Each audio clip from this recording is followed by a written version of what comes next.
অশান্তির নেপথ্যে বহিরাগত চক্রান্ত ফাঁস করার হুঁশিয়ারি মুখ্যমন্ত্রীর। বিয়ের পর প্রথমবার স্বামীর সঙ্গে দক্ষিণেশ্বরে ভবতারিণীর কাছে রিঙ্কু চাইলেন সরকারের পতন। রাজ্যে শিল্প স্থাপনের জোয়ার, সৌর বিদ্যুতের দাম কমার আশ্বাস মুখ্যমন্ত্রীর।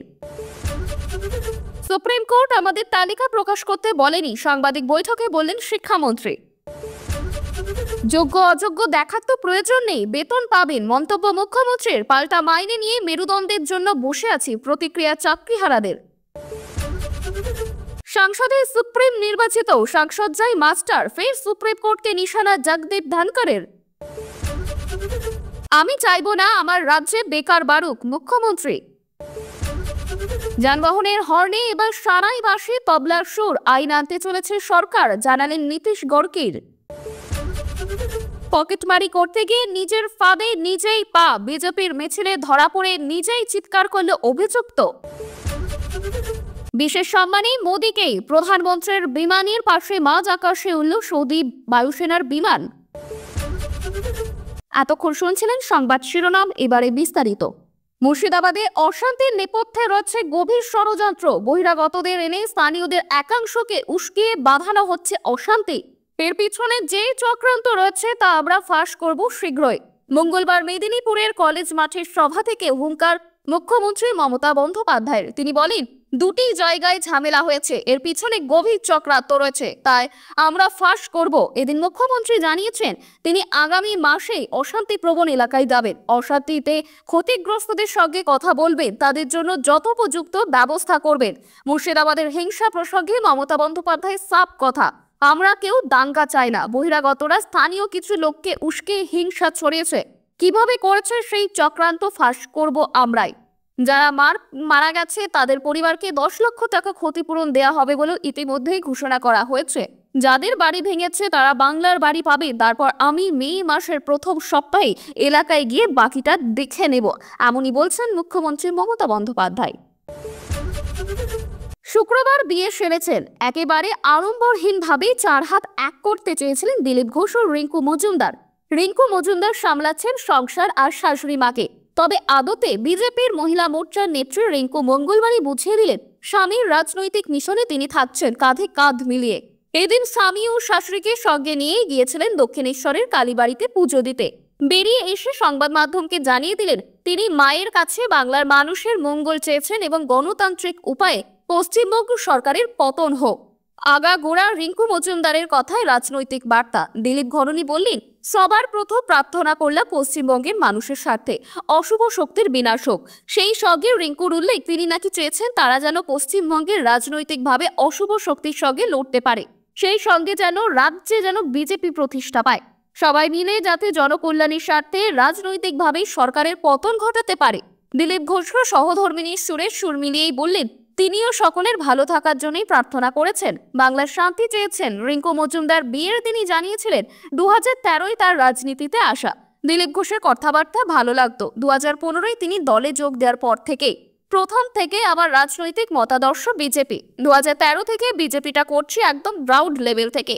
আর উনি 15-তে মনে হয় এসেছেন, ওনার কথাবার্তা শুনতাম, ভালো লাগতো খুব। অনেককেই বলেছিলাম ওনার সঙ্গে দেখা করিয়ে দেবেন, কেউ করায়নি। দিলীপ ঘোষও জানান তাদের রাজনৈতিক মতাদর্শে মিল আছে। উনি আমাদের দলের পুরনো কর্মী, 12 সাল থেকে। আমি তো পরে বিজেপিতে এসেছি, আমি আসিনি, আমার কোনো কৃতিত্বই নেই। প্রিয় দর্শক, আপনি কোন জেলা থেকে আমাদের ভিডিওটি দেখছেন কমেন্ট করে জানাবেন। আজকের ভিডিওতে 300 লাইক ও 100 সাবস্ক্রাইবার টার্গেট করছি। যদি এখনো সাবস্ক্রাইব না করে থাকেন দয়া করে এক্ষুনি সাবস্ক্রাইব করে নিন এবং নিয়মিত আপডেট পেতে আমাদের চ্যানেলটি ফলো করুন। ফিরে আসছে পরবর্তী খবরে। সোমবার শালবনির পরে মঙ্গলবার গোয়ালতোড়, রাজ্যে শিল্পের জোয়ার আর তার হাত ধরেই উন্নয়ন।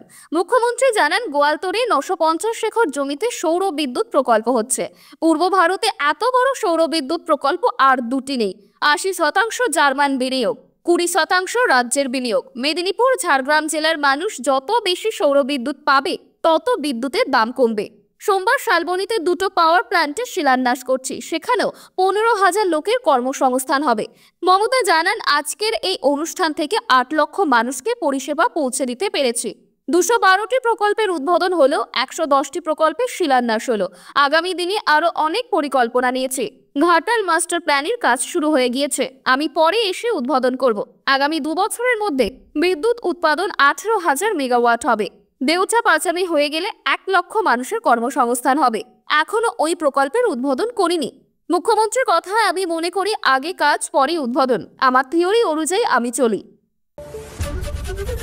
সোমবার রাতে শিক্ষামন্ত্রী বলেছেন, কোর্ট বললেই যোগ্য অযোগ্যদের তালিকা প্রকাশ করা হবে। রিভিউ পিটিশন পর্যন্ত অপেক্ষা করার বার্তা দেন তিনি। সেই সঙ্গেই আশ্বাস দেন, সুপ্রিম কোর্টের নির্দেশ মেনেই শিক্ষকরা বেতন পাবেন। যদিও তারপরও সারা রাত সারা দিন অবস্থানে অনড় থাকেন আন্দোলনকারীরা। গতকাল থেকে কমিশনের দফতরে আটকে রয়েছেন এসএসসি চেয়ারম্যান। শিক্ষামন্ত্রী বলেন, সরকার আদালতে রিভিউ পিটিশন করছে, তাই তিনি শিক্ষকদের সতর্ক করে বলেন, এমন কিছু করা উচিত নয় যা রিভিউ পিটিশনকে দুর্বল করে। তিনি উল্লেখ করেন, শিক্ষকদের বেতন বন্ধ হচ্ছে না, তাই তাদের অবিলম্বে কাজে যোগ দিতে অনুরোধ করেন ব্রাত্য।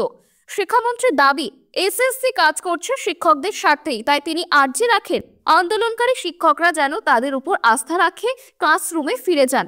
আমাদের কাজ করতে দিন, আপনারা আপনাদের কাজ করুন।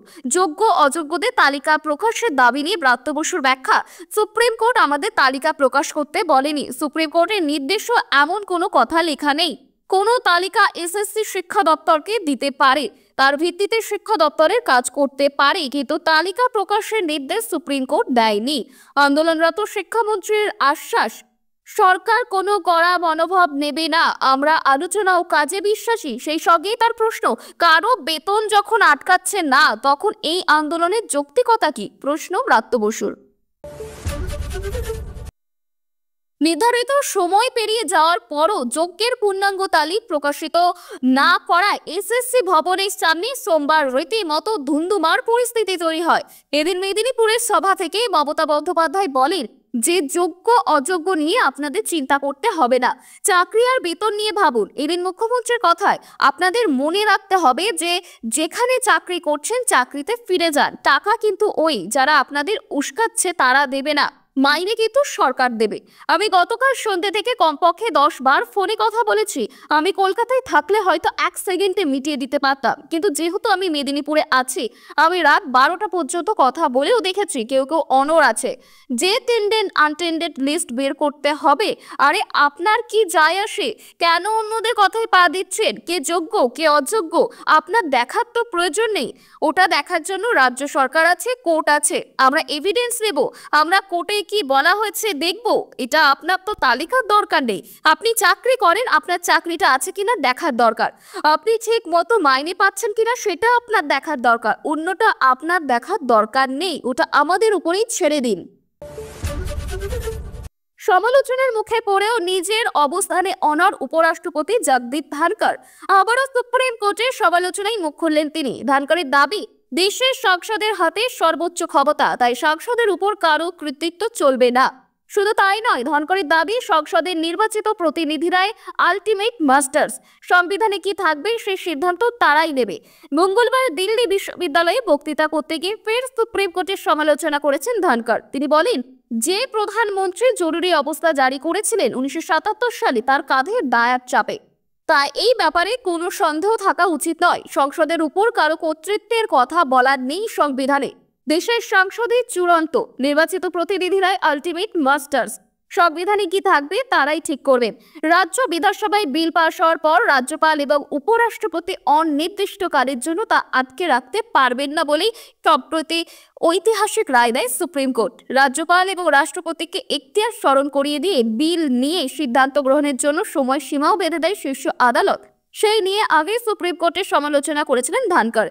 সংবিধানে বিচার ব্যবস্থাকে যে ক্ষমতা দেওয়া রয়েছে তাকে পরমাণু অস্ত্র বলেও উল্লেখ করেন। যোগ্যদের তালিকা না মিললে ছাঁটাই করতে হবে অযোগ্যদের, তাহলেই চাল থেকে কাকড় আলাদা হয়ে যাবে। এসএসসি কে এবার ডেডলাইন বেঁধে দিতে চলেছেন চাকরিহারা শিক্ষক শিক্ষিকারা। এদিন মেদিনীপুর থেকে মুখ্যমন্ত্রী বলেন, শিক্ষক শিক্ষিকারা কেন সারা রাত বসে আছেন? আমরা রিভিউ পিটিশন করেছিলাম, আমি বলেছিলাম আমরা মাইনে পাবেন। আমরা চাকরি দিই, ওরা চাকরি খায়। যারা চাকরি খেয়েছে তাদের ভরসা করবেন না। গ্রুপ সি-টি দিয়ে আমরা রিভিউ পিটিশন করব। আইনজীবীদের সঙ্গে পরামর্শ করতে দিন, আপনারা ফিরে যান নিশ্চিন্তে ক্লাস করার। যারা উস্কানি দিচ্ছে তারা বেতন দেয় না, সরকার দেয়। আপনাদের বেতন নিয়ে ভাবতে হবে না, অবস্থানে অনড় রয়েছেন চাকরিহারারা। আমি কলকাতায় থাকলে সমস্যার সমাধান করে দিতাম। মমতা বন্দ্যোপাধ্যায়ও বলেন, আমি কাল রাত 10 বার ফোন করেছি। আইনের ঊর্ধ্বে উঠে তো কিছু করতে পারে না, কিন্তু আইনত কি করা যায় সেটা চেষ্টা করছি আমরা। আইন মেনে তো চলতে হবে। আমি চাইবো না যে আমার রাজ্যে বেকার বাড়ুক। উত্তরপ্রদেশে 69,000 চাকরি গিয়েছে, ত্রিপুরায় 10,000 লোকের চাকরি গিয়েছে। কে যোগ্য কে অযোগ্য আপনাদের দেখার বিষয় নেই, এমনই বলছেন মুখ্যমন্ত্রী। রাস্তায় ট্রাফিক জ্যামে ফেসে থাকার সময় শয়ে শয়ে গাড়ি যখন একসঙ্গে হর্ন বাজায়, কান মাথা যেন ঝাঁঝা করে। এই যন্ত্রণাদায়ক অভিজ্ঞতার মধ্যে দিয়ে কম বেশি সব ভারতবাসী গেছেন। তবে এই বিকট আওয়াজ হয়তো আর বেশি দিন শুনতে হবে না, কারণ কেন্দ্রীয় সড়ক পরিবহন ও মকর সংক্রাম মন্ত্রী নীতিন গডকরি জানালেন, গাড়ির হর্নে এবার থেকে নানা ভারতীয় বাদ্যযন্ত্রের সুর বাধ্যতামূলক করা হবে। এই নিয়ে কেন্দ্র একটি নতুন আইনও আনার পরিকল্পনা করেছে বলেই জানান তিনি। সোমবার এক অনুষ্ঠানে বক্তব্য রাখতে গিয়ে গডকরি বলেন, আমরা চাই রাস্তায় গাড়ির হর্নের শব্দে আরো স্নিগ্ধ ও শ্রুতি মধুর হোক। বাঁশি, সানাই, তবলা, বেহালা, হারমোনিয়ামের মতো নানা ভারতীয় বাদ্যযন্ত্রের সুর যেন গাড়ির হর্নে ব্যবহৃত হয়, সেই দিকে এগোচ্ছে আমরা। বলাই বাহুল্য, এই উদ্যোগের মূল লক্ষ্য রাস্তাঘাটের শব্দ দূষণ কমানো। বর্তমানে যানবাহনের হর্ন থেকে যে বিকট শব্দ বেরোয় তা শুধু অস্বস্তিকর নয়, মানুষের স্বাস্থ্যের উপরেও প্রভাব ফেলে। এই ক্ষেত্রে ভারতীয় বাদ্যযন্ত্রের সুর কাজে লাগিয়ে হর্নের শব্দকে আরেকটু সহনীয় করে তোলা যাবে বলেই মনে করছেন মন্ত্রী। এদিন গডকরি আরো বলেন, দেশের মোট বায়ু দূষণের 40% জন্য দায়ী ভারতের পরিবহন খাত। সেই কারণে মোদী সরকার পরিবহনে সবুজ ও বায়োফুয়েল ব্যবহারের উৎসাহ দিচ্ছে, বিশেষত মিথানল ও ইথানল জাত জ্বালানির ওপর জোর দিচ্ছে কেন্দ্র।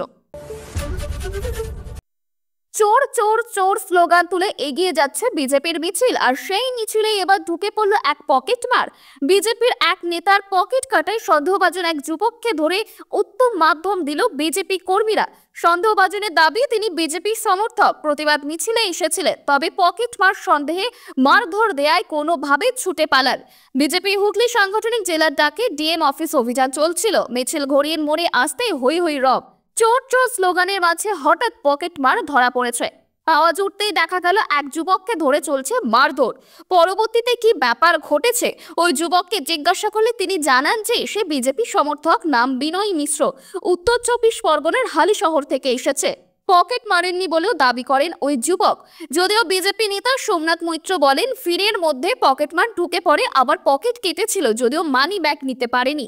ওই যুবক বিজেপি সমর্থক। এই দাবিকে নস্যাৎ করে বিজেপি নেতা বলেন, বিজেপি কখনো পকেট মারে না, পুলিশের সামনেই এই পকেট মার ঘুরছে। প্রধানমন্ত্রী নরেন্দ্র মোদীকে বিশেষ সম্মান জানালো সৌদি আরব। মঙ্গলবার সৌদি আরবে যাওয়ার পথে মোদীর বিমানকে পথ দেখিয়ে নিয়ে যায় সেই দেশের বায়ুসেনার যুদ্ধ বিমান। মঙ্গলবার মোদীর বিমান জেড্ডায় অবতরণ করে। সেই দেশের আকাশ সীমায় ঢোকার পরেই মাঝ আকাশে মোদীর বিমানের দুধারে দেখা যায় সৌদি বায়ুসেনার বেশ কয়েকটি F-15 যুদ্ধ বিমানকে। দুদিনের সফরে সৌদি আরব সফরে গেছেন মোদী। সৌদি যুবরাজ মোহাম্মদ বিন সালমানের আমন্ত্রণেই তার এই সফর। সৌদির যুবরাজের সঙ্গে বৈঠকেও বসার কথা প্রধানমন্ত্রীর। বৈঠকে আলোচনা হতে পারে প্রতিরক্ষা, বাণিজ্য, বিনিয়োগ, জ্বালানি এবং জনসংযোগ বিষয়ে। মঙ্গলবার সকালে সফর শুরুর আগে মোদী বলেন, আঞ্চলিক শান্তি, সমৃদ্ধি, নিরাপত্তা এবং স্থিতিশীলতা বৃদ্ধিতে দুই দেশের বদ্ধপরিকর। ভারত সৌদি আরবের সঙ্গে তার ঐতিহাসিক সম্পর্ককে সম্মান করে। তাছাড়া সাম্প্রতিক বছরগুলিতে আমাদের কূটনৈতিক সম্পর্ক আরও গভীরতা ও গতি পেয়েছে। যদিও মোদীর সৌদি আরব সফর এই প্রথম নয়। 2014 সালে ক্ষমতায় আসার পর থেকে এই নিয়ে তৃতীয়বার সৌদিতে যাচ্ছেন প্রধানমন্ত্রী। এর আগে 2016 সালে এবং 2019 সালেও সেই দেশে গিয়েছিলেন তিনি। 2023 সালে ভারতে এসেছিলেন সৌদির যুবরাজ সালমান। এতক্ষণ শুনছিলেন আজকে সেরা 10টি খবর। ফিরে আসবো বিরতির পর। সঙ্গে থাকুন, দেখতে থাকুন কলকাতা পত্রিকা।